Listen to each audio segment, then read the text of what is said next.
Hey, what's going on, everybody? We are live for Financial Fitness Friday, and today we're going to go over something I think is very important. I think it's something that is needs to be a focus for each and every parent because we're living in times that, quite frankly, are like unprecedented, right? Like you're going to send your kids to school, and who knows what jobs are going to be available for them when they graduate. Okay. I can tell you that I want no part in universal basic income if and when they roll that out. And it's more like a when, not if. And so, how do you prepare your kids for something that you yourself don't know how it's going to happen? Well, I would tell you this. I think it's teaching them certain lessons, right? Getting them in an entrepreneurial mindset where they understand that they control their outcome and by what they create, right? What value can they deliver? And not only that, they're going to learn more doing things like that than they ever will in school, right? And I'm not saying you do this with a 4 year old, but there are ways to get them interested, right? If they're young, you do a lemonade stand. You tell people in the group and you sit out there and you show them how to operate it, right? And then you let them keep the money. Um, as my kids have gotten older, they've tried different things, right? One thing that really worked was I bought my son a 3D printer, okay, and he would go and he was selling toys to all the neighborhood and all his in his school and his friends. And so what he was doing is he would take orders. He'd say, "Hey, I can make this, this, this, and this." He would get home from school after he did his homework and after he trained and played hockey, he would then do that, right? And then go make and fulfill those orders. And it taught him how to earn money, how to work, and most importantly, how to create and work for himself. All right. And it's getting him in that mindset early. And it's going to be so valuable because I think that's going to be a key to having success later on in life. If you asked me when I was younger, am I going to own my own business or am I going to, work somewhere? I always thought I was working on Wall Street, right? That's really what I went to school for. I mean that. And I kind of fell into entrepreneurship, and I was one of the only people in my family to do that. And ever since I started over 20 years ago, I never looked back, right? And so that really prepared me better for life and set me up for success.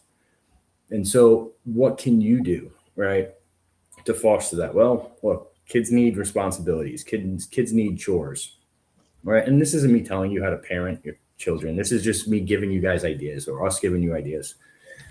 Give them chores, pay them, right? Even at an early age, everybody can do that. Make your bed. Okay, this is what you get. Do this. This is what you get. One, alleviates stuff from you. It makes them self-sufficient. And two, they understand that the harder they work, the more they do, the more they can earn. Right. And that is one of the keys to getting into, driving down. They need to understand a core principle in life. Dave, what are your thoughts on this?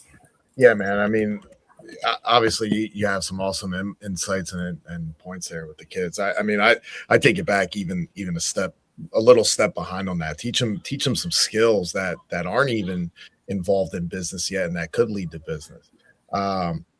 One of the things I like to do is get my kids hand on here. My daughter's a little young to be doing that stuff yet, but my son understands and realizes. And this winter we're going to be getting some work done and so forth with him because of things that he did with me last year that he likes. Mm-hmm. He's not there, like, for example, shoveling, right? It snows a lot up here. We live in an old school neighborhood. There's a lot of elderly people here.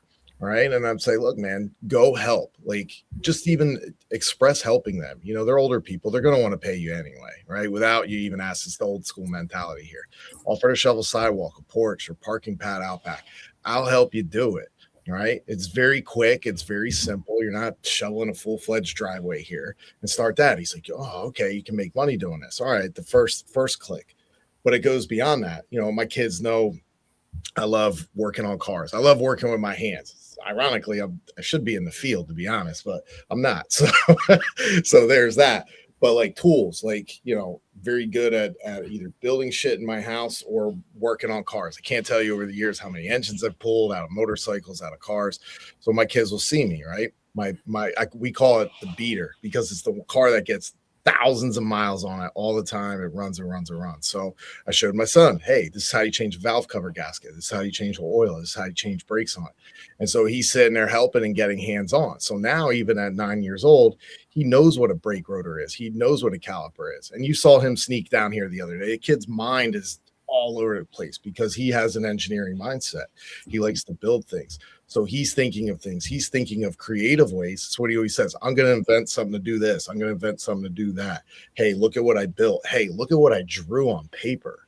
So he's already thinking outside the box up there. Yeah. Is that something you could sell to somebody else right now on the street? No freaking way.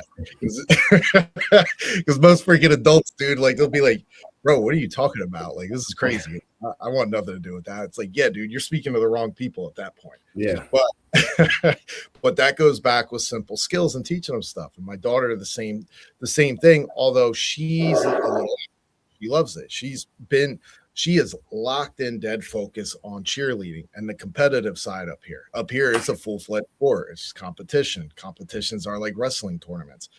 That's all she's done, dude, year round. Yeah, she plays soccer too, but she's either cheering for football, she's competitive in competition, or she's tumbling in the off season.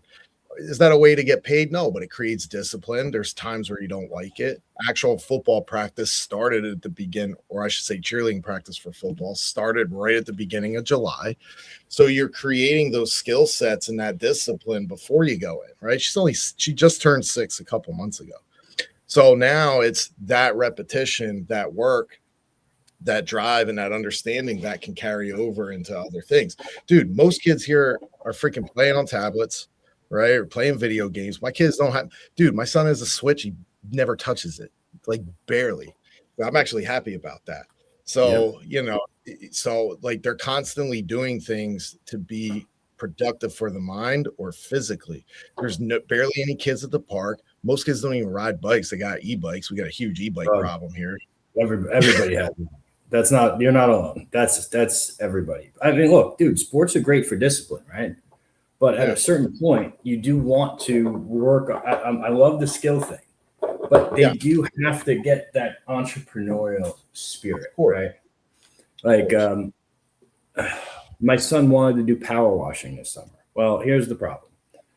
The kid's constantly, I mean, he's on the ice 15 hours a week. Yeah. Okay. And midday here, it's 110. I don't need him stroking out. Right. But I told him, look, if you want to do it, this is how you set it up. Right. And I don't let him do the stuff when he's in school anymore. Right. Because now it's school focus, hockey focus. But when he gets time off, he likes to see what he can do.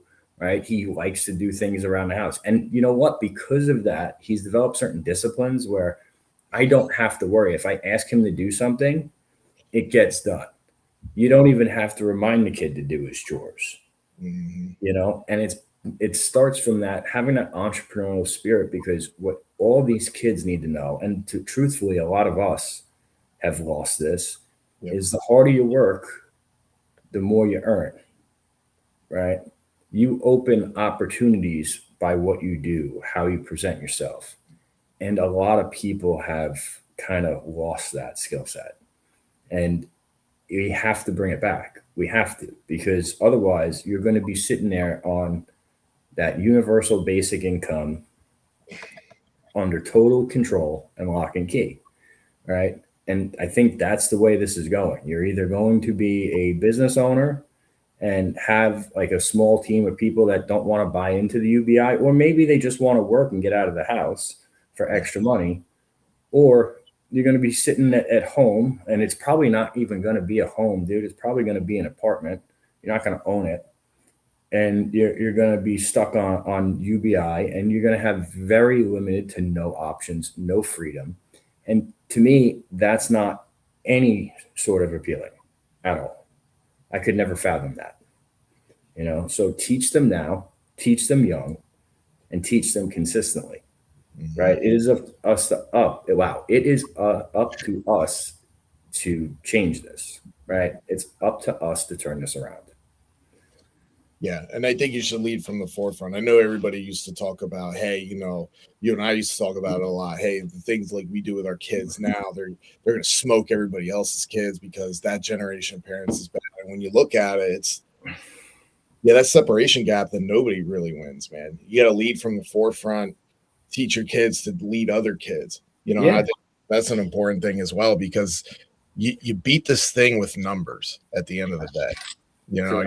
You're not gonna. You might be able to do this and that with a small amount of numbers, but to really run shit the way it used to be, you got to do it in numbers, man.